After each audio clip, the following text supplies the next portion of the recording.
A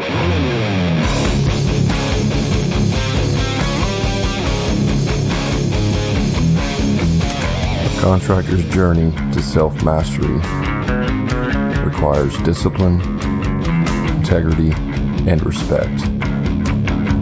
Welcome to Hammer and Grind.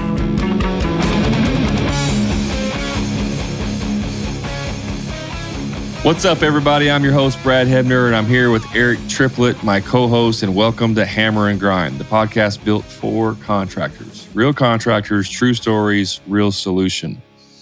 So, here, listen, this is the deal here, guys. We want to help as many contractors as possible, and we need your help to get the word out. So do us a favor when the podcast is over.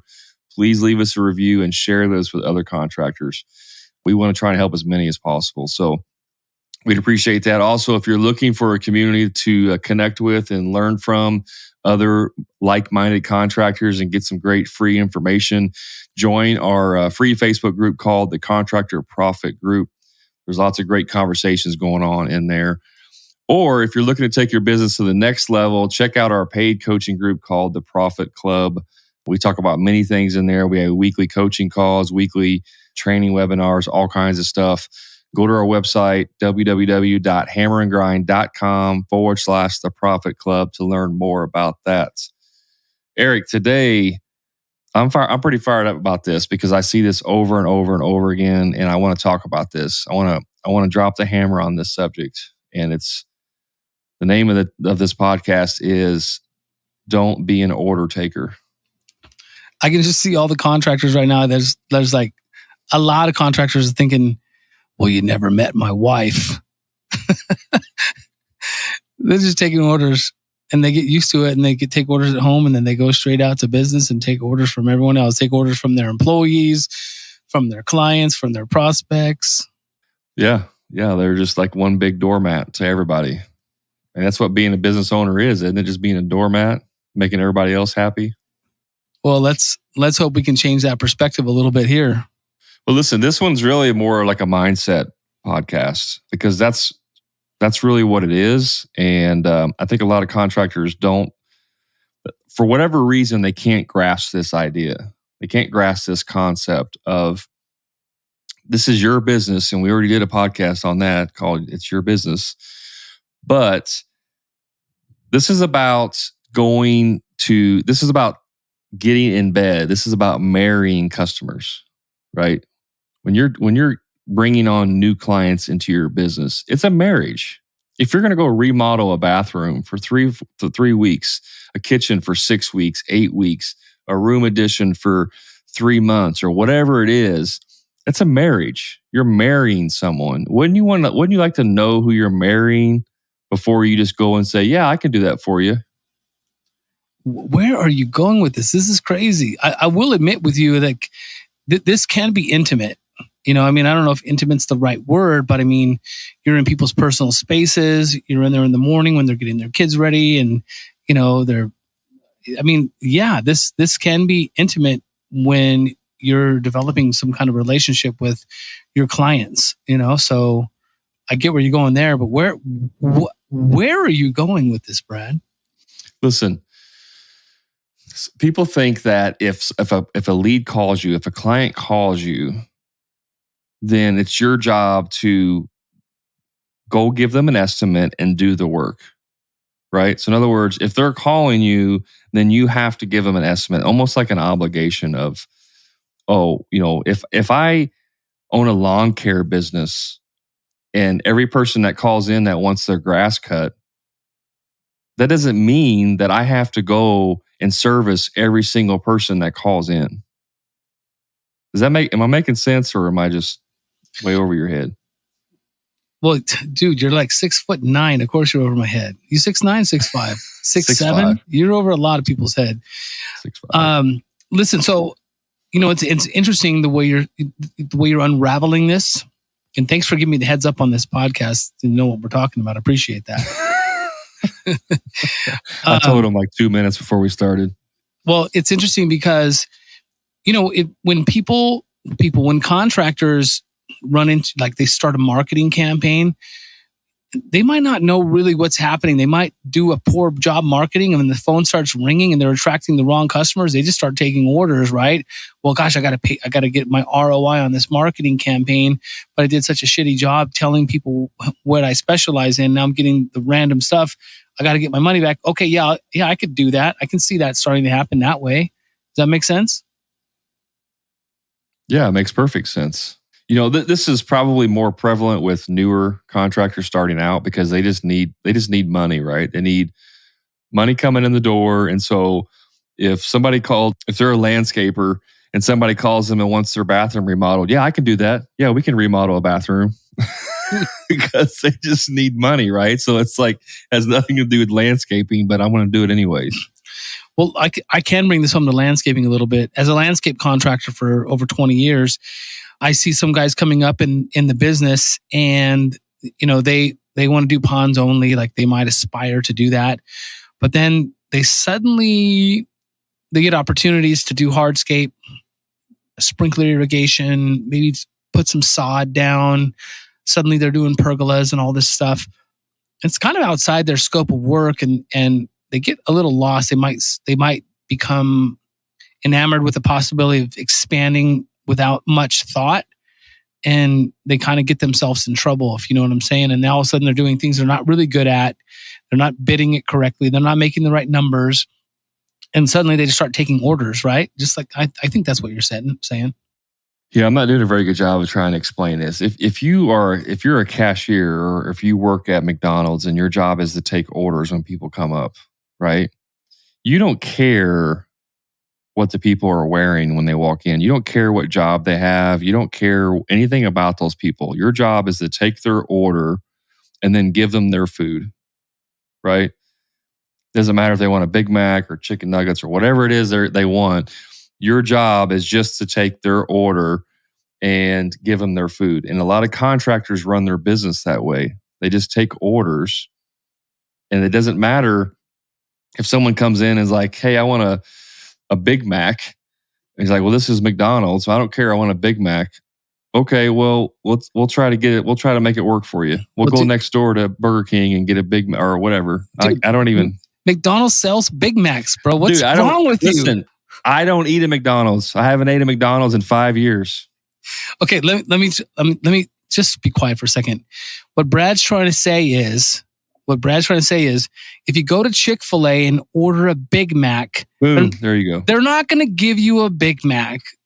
Is that what you're trying to say, Brad? That's what I'm trying to say. I messed it all up. Can we start over? Okay, carry on from here. I just rescued you. If you worked at McDonald's and someone wanted a Baconator, which is from Burger King, is that better? Better? That's better. I never even heard of Baconator, but whatever. I don't know their burgers at different places. I screwed that all up. My point is, if you want something that's not on the menu, like, they're not just going to be like, okay, run next door to the restaurant and get it for you, right? So you can't do that. You can't be a landscaper and do bathroom remodels. But even more importantly, that's pretty easy to point out. Like, you shouldn't be doing things outside of your scope of work. That one's pretty easy. What I want to really dive into is finding the right customer and working with the right customer. And let me just tell you where this is coming from, because there was a post in another contractor Facebook group that I'm in, and a guy had a serious problem with a customer. And it was like, we've done this entire bathroom remodel. We're like 95% done. And then I get a call from the customer and it's like, you're not going to finish. We're not going to have you finish. I'm documenting everything you're doing. I have another contractor documenting everything.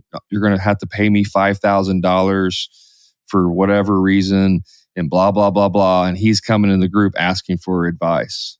Now, anybody can get into a situation like that, right? I mean, that's possible for anyone, but there had to have been red flags in the beginning, in the courting process of this marriage. There had to be red flags that were going off. People don't just they're not just perfect from the get-go, and then the day after you get married turn into an axe murderer. Like, that just doesn't happen. All right, I get what you're saying. So I can just kind of relate this to my career, if you will. Like when I first started doing ponds, I did ponds because I was a fish geek, and like a pond was just a larger version of an aquarium. And so I went from this aquarium business, moved into ponds, was enamored by it, learned everything I could, and then like got into it.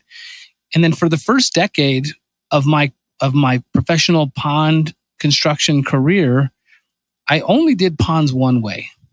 I only focused on one style, and I narrowed it down super tight, and I delivered a great product. And when someone would come to me and say, "Hey, I want a pond, but I want you to do it this way instead," I'd be like, "I don't really do ponds that way. This is where I specialize. This is where my niche is. This is where I'm really good. This is where I can deliver a good product. This sounds really cool, but I don't know that this makes sense for me to do." And this was actually in ponds, in fish, something I'm passionate about, but I really held my ground for the first decade before I started to, experiment out beyond that. Well, that's exactly what I'm talking about. You put your foot down where other contractors don't, right? It's the thing where you provide the materials and then the customer wants to provide the materials. And you're like, okay, well, leads are a little slow, money's a little slow. I need the work. So yeah, we'll go ahead and do that. It can't be that bad, right? And then the next thing you know, you're in a legal battle over something stupid. Right, because the warranty. And like you think that you're clear on the warranty, and then they should have accepted responsibility for what is failed, but they think that's because you installed it, but it's because you didn't get the material, and now you just took an order from the client and succumbed to it, and now you're in trouble. Yeah, listen, I got a story about that because I had a contractor friend of mine. He was doing work for this customer. Like I think he did their master bathroom or another bathroom or something. And then they wanted him to do 2 other bathrooms. They had 3 bathrooms, but he was moving out of the way. Moving out of the city. And so he recommended me. And so it was a good lead because it was a recommendation. This was prior to charging for consultation. So I drove all the way to the other side of town, 45 minutes one way to get there, way out there in the middle of nowhere. I meet with them, we go over everything. They told me they wanted to provide the plumbing fixtures, the faucets, basically just the faucets. And I said, well, that's, okay, that's fine, whatever. That's not a big deal. In my contract, I told them that we would not warranty the plumbing fixtures. I put in there customer providing, plumbing fixtures. Warranty is not included in the plumbing fixtures. Which, why would you warranty something that you're not installing or providing, right? And so she called me and she's like, I got your contract. Everything's fine on price and all, but it says in here that you're not going to warranty the plumbing fixtures. And I said, yeah, we're not providing them. And she's like, well, but I want the warranty on it. And she couldn't grasp this concept. And I said, we're not going to provide something that we didn't provide because I have no idea that, if 2 weeks after we install it, it starts leaking. Like that wasn't our fault if it wasn't an installation problem. If it there was something wrong with it. And she said, well, if you're not going to warranty it, then you're not going to get the job. I said, okay, well, I appreciate your time. And that was the end of it. Bye-bye. But How many contractors would go do that job? How many contractors would kneel down and say, okay, yeah, what's the probability of something like that happen? Install hundreds of faucets, they never leak, blah, blah, blah. Didn't you have a scenario where you had a faucet fail? I thought you were telling me about something like that. That was another person who posted in a group that had that scenario.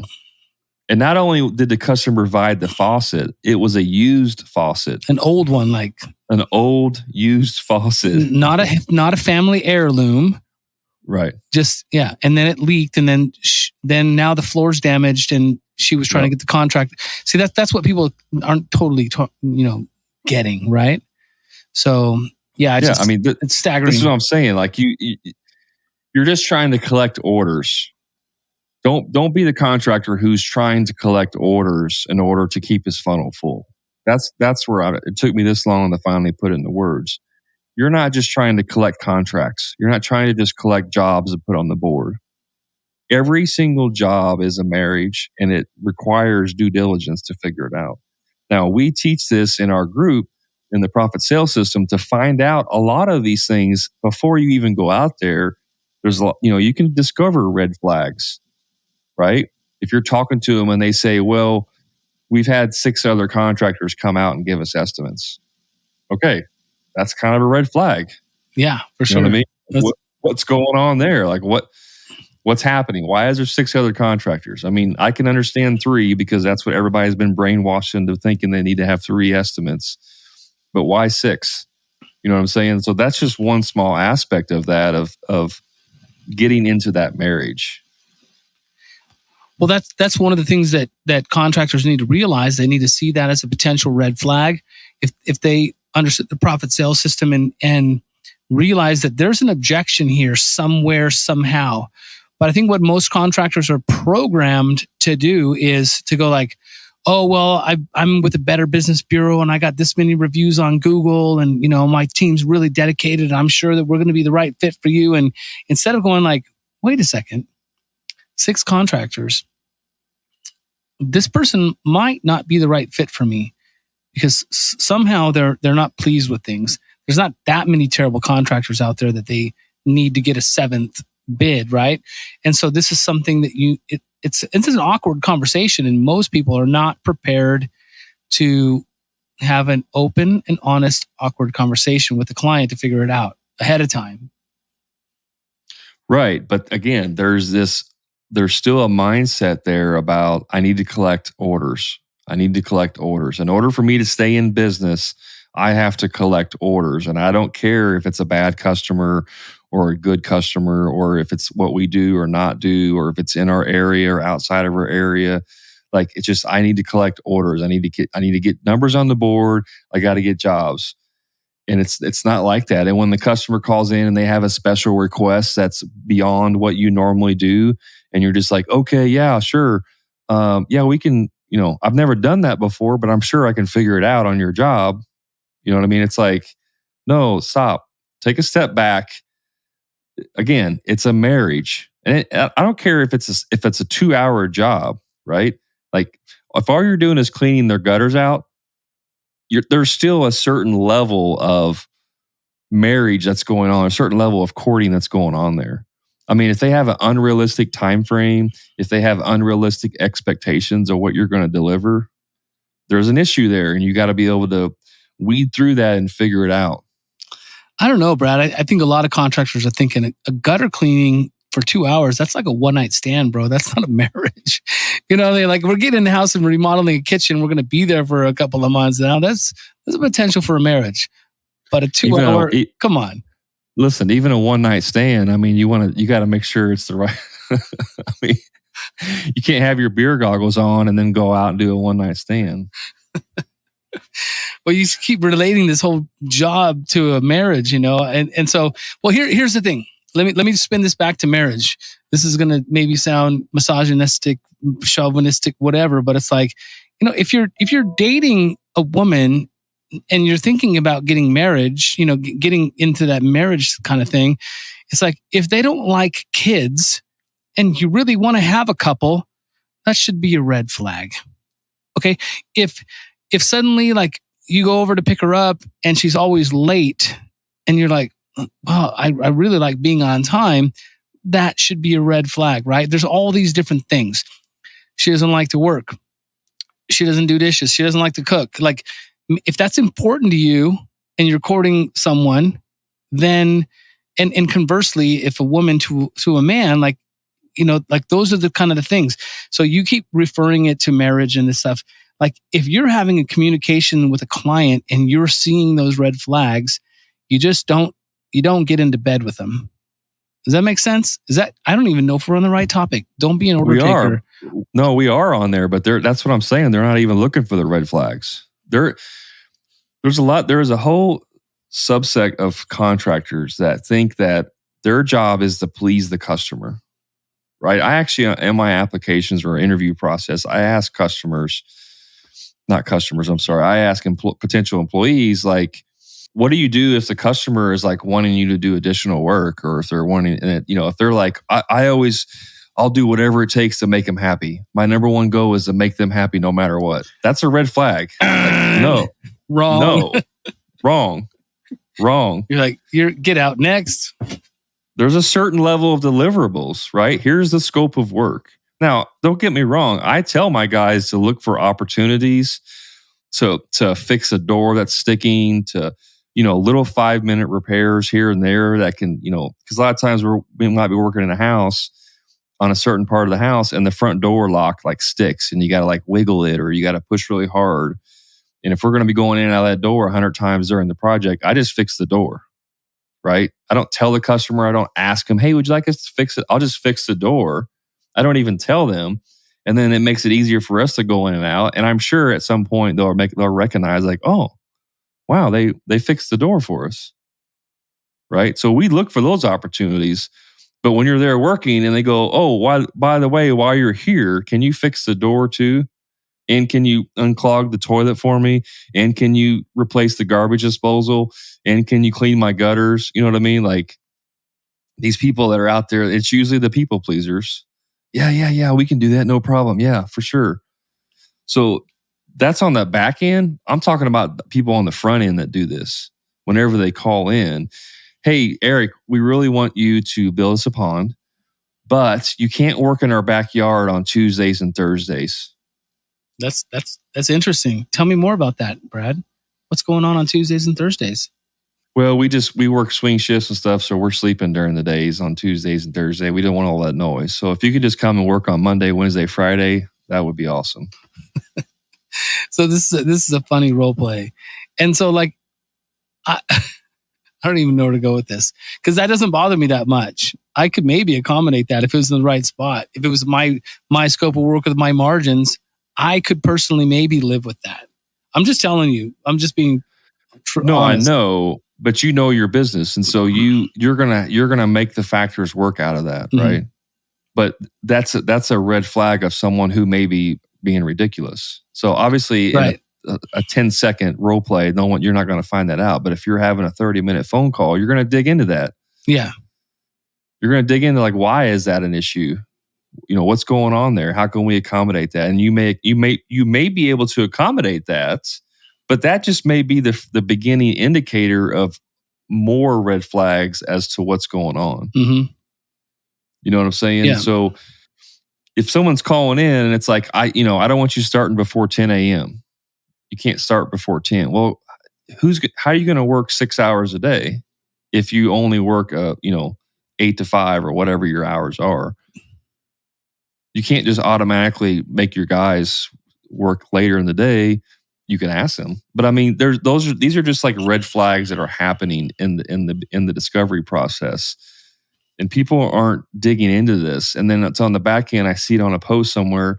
Hey, I had this problem. Everything was going great until the first day when we got there, and then they turned into crazy Karen. And it's like, no, they didn't turn into crazy Karen. She was already a Karen before you started talking to her. You just didn't pick up on all of the indicators. Yeah. Well, it's about confronting them. Not necessarily confrontation seems like aggressive, but confronting something that is weird in a passive way, but bold at the same time. Like, hey, let's talk about this, Brad. Like, hey, would it be crazy to tell you that like the project's going to take twice as long and actually cost a little bit more money because of that? Is that going to be a deal breaker for you? Because if the time element that you talked about, coming at a certain time, swing shift, whatever, if that time element is that important to him, and you say, I could probably accommodate that. However, the job's going to take twice as long to do, and it's actually going to cost a little bit more money. I mean, are you okay with that, Brad? That would be something that you would talk about, right? And then maybe you can negotiate and navigate through that. But if you're just like, yeah, for sure, like that's not a problem. And then you're like, well, I'll just start a little bit early, but I won't make noise so I can get the job done on time and still make money. And then you're already kind of breaking the agreement because you think that that's what you have to do in order to get the job. And then all of a sudden, then I can see it going sideways. I'm just trying to, play the scenario out in my head. Well, there's endless amounts of scenarios, right? Obviously, you have enough intelligence and enough experience because literally we teach this, but you know to ask the questions, to find out, to dig deep, to figure out what's happening, why they want this done. There may be a very legitimate reason and a real concern that you have to work around it, right? But then you also get the crazy people out there that are just like, one of the things that this guy said on the post was like, from day one, they were complaining because there was dust on the dresser. Now, a lot of people wouldn't even pick up on this. But my question to him was like, why was there dust on the dresser? Don't you put up plastic? Don't you put up wall, barriers, dust barriers? Don't you cover the furniture in plastic? Like this, to me, it's a no-brainer. Like, what's all these red flags for the contractor that's happening? And he's like, no, it was just a tiny little speck of dust, which, okay, that's, I'll give him the benefit of the doubt. That can happen. Matter of fact, literally today on the job, we were doing some work and my new guy, my intern, he was sanding some stuff and didn't have the vacuum on. And so a little bit of dust got over onto the dining room table right next to where we were working and I could see it. Right. So immediately I went and got my Swiffer dusters and started dusting everything and cleaning up all the dust that was caused from that little area, that, few minutes of dusting. So, but if someone comes in and you're not picking up on this stuff on day one, if someone's complaining about the dust on their dresser, okay, you've already gotten in bed with them, right? You got to have a serious conversation right then because it's not going to get better. It's only going to get worse throughout the process. If day one they're complaining about dust on your dresser, you need to address that. You need to, like, what's going on? Why is this? Right? But it's already too late, is my point, Eric. It's already too late at that point. All this stuff should have been addressed before they even went out on the first date. There's frankly just too many contractors that just don't know how to communicate. That's the big problem here.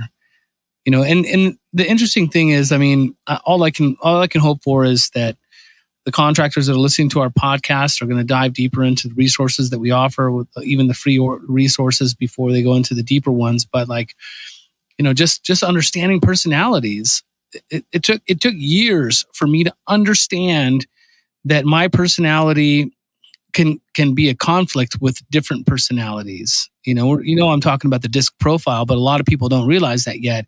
And it was such a powerful moment when I realized, hey, this is my personality, and I can make an adjustments to understand other personalities and kind of hold back a little bit, and then get along with different personalities and make the transition and the experience for not only myself but the clients better.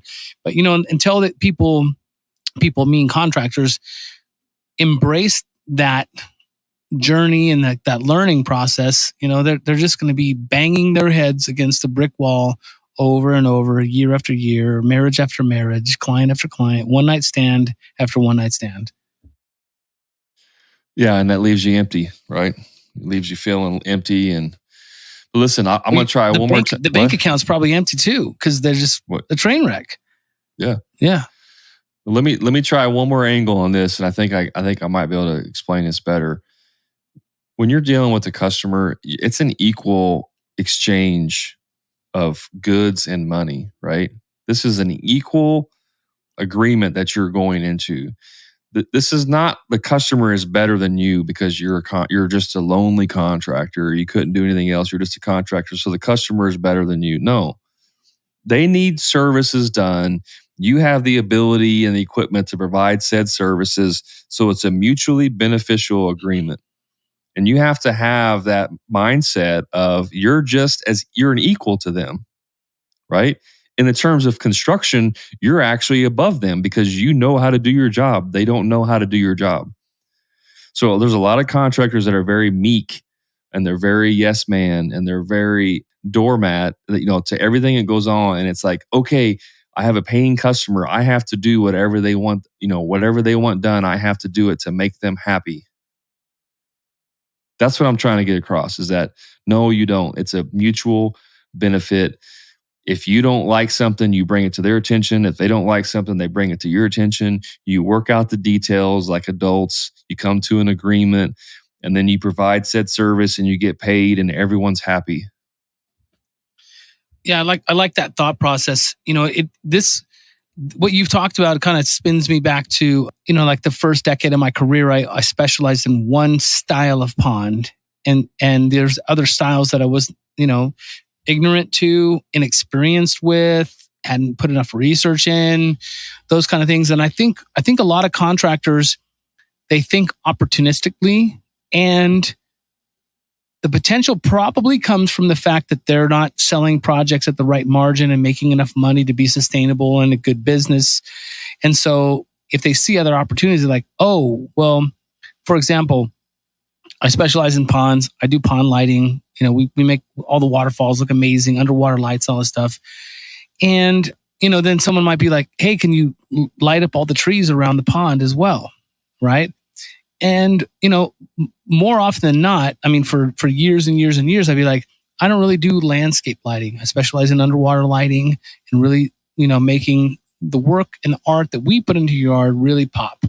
And so that's kind of like the line where I'd like to stop. Maybe we should connect with, a different landscape specialist that does landscape lighting, and they can put splash lighting on the walls, so they can uplight the trees correctly, and they can do the pathway lights and stuff like that. Now, if I was just opportunistic, I'd be like, oh, bro, I can make some cash right here, and I could just add it into my thing. I'm already here. Let me make that money.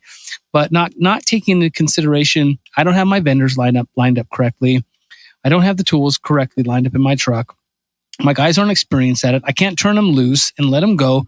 So those are the things where like, maybe that's not something that I should do. I'm not just going to take this order and jump on that opportunity, because it's almost like I think the order is presented as an opportunity, right?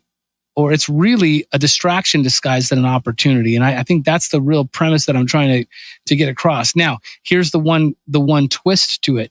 Now, if I do 100 ponds and I have 60, 70 requests for landscape lighting, and that's extraordinary, right? But that might be like, this is really something I need to dive into. I need to make sure I have the right tools. I need to make sure I have the right vendors. I need to make sure I have the right stuff. And then maybe I should explore this aspect as an addition to my business and take advantage of it. Not just like, hey, I'm doing hardscape one day, I'm doing landscape lighting the next day. Hey, gazebo, yeah, I could do a gazebo. I'll figure it out. Taking the orders as opportunistic, ways to make money, when the whole time they're just not even bidding what they specialize in correctly. And that's why they're trying to snatch up all these orders. Yeah, that's more of the greedy aspect of it, right? That's more of the, I just want to put money on the board. So, and a lot of times when contractors do that, they just take advantage of this. This is where contractors can get a bad name, because they say, yeah, I can build you an outdoor kitchen. Sure. I've never done stone work. I've never installed one. I've never run a gas line. I've never done any of that, but it can't be too hard. So sure, yeah, we can do that for you. And then it turns out like crap. And then the gas line explodes and everything. I mean, it's like, at some point you have to know your limitations, and you have to realize that you got to be good at what you're good at. So, I mean, to your point, Eric, we, last month we added painting services, because we literally get requests all the time for painting, and almost every job that we do, I have to sub out the painting. Right. So it was a natural progression for us to just bring on our own in-house painter. And that's been great. Like it's been a great addition. And so there's times where, yeah, you can add on new services. But like you said, taking orders just because you see money flashing, the shiny object syndrome kind of, you see things flashing. Oh, look, there's money over here. Oh, here's a way to make money. Here's a customer I need work. Here's a customer that's calling. They're breathing. Like, yeah, I mean, they're alive and they need work done. Sure, I can use them as a customer. That's what I'm talking about. Yeah, I think since I didn't have any cue onto what we were talking about in the direction you wanted to take, it's interesting. Like, there's two different perspectives. Your perspective is like, don't get pushed around, don't get taken advantage of, don't let the contractor expand upon the scope of work and take advantage of your workers and this kind of stuff. And my twist is like, don't just take orders because you think you can make money at it and you don't know what the hell you're doing yet. Like, let's be thoughtful about this. And so, I mean, but both of them, I think, provide a lot of value to listeners. Like, let's think about these two aspects of don't be an order taker. Well, yeah, I mean, that's what I love about you is that you're usually way off in left field about stuff that we talk about. So, no matter, it's always two different perspectives, no matter what, Eric. I never played left field. I played second base and third base. That's where I specialized. Well, listen, I want to brag on our group real quick, and then we'll shut this down. And so I'm in a lot of other contractor Facebook groups, really just to learn for myself and also to try and help others as much as I can. It's different because in this other group where this guy posted this problem, and a lot of people had already gave him his answer. But he was wondering like how to deal with the situation, and there were multiple answers that were all very valid responses. And so I wanted to take a different approach and be like, hey, you need to make sure that you address this from the beginning. Like, basically, I was telling him it was his fault without really telling him it was his fault. And so I had a lot of people start pouncing on me about, it's always, there's crappy customers out there, and it's not always the contractor's fault, and blah, blah, blah. Like, everybody was kind of bashing on me because I was trying to suggest that maybe he didn't do something right. Maybe he should have done a little bit better in the pre-screening process. That's kind of what you see in those other groups where they want to pounce on you and they want to give you bad advice and they want to make excuses and they want to play victim. What I've noticed in our group, in the free group and especially in our pay group, is that they're all professionals. And, when I posted, I copied that post and I put it in our group, our free group, and I asked everybody, what's your thoughts about this? And everyone immediately was like, well, it's obviously the contractor's fault. He didn't set expectations from the beginning. And it was just like it was like a yin yang experience of this other group where everyone kind of plays victim, and then our group where everyone takes extreme ownership. It was just really, I really enjoyed it. And I just want to kind of brag on our group for that. Yeah, I love that, man. And I'm very sensitive to this, Brad, because you're only as good as the people you surround yourself with. And so I think that's critical, because if you're surrounding yourself with a bunch of victims, then you're going to become a victim too. It's just the way it is. And so I'm super sensitive to that. And I'm not afraid to head it off at the pass and just really be upfront with people if they start playing that victim mentality card. I don't want none of that shit. So that's like zero tolerance for that stuff. We have to have a conversation about it. I love our groups, man. They're tight. Yeah, absolutely. So, well, Eric, I think that's all I got. I think I beat the Big Mac and the McDonald's into the ground. So why don't you take us out of here? That was a brutal one, Brad. That was probably like one of your worst moments ever. I'll never forget this moment, man. Dude, I don't go to McDonald's. I do not go to McDonald's. Hey, everyone. Thank you so much for spending time with us. We really appreciate all your feedback on the podcast. And we really want you to do your best to help make the world a better place and share the podcast with some fellow contractors. We all are trying to improve ourselves. We want to try and improve the industry, and you can do your part by sharing the podcast. Please smash that 5-star rating and hit the subscribe button, and stay tuned for more. And we'll be back on the next download.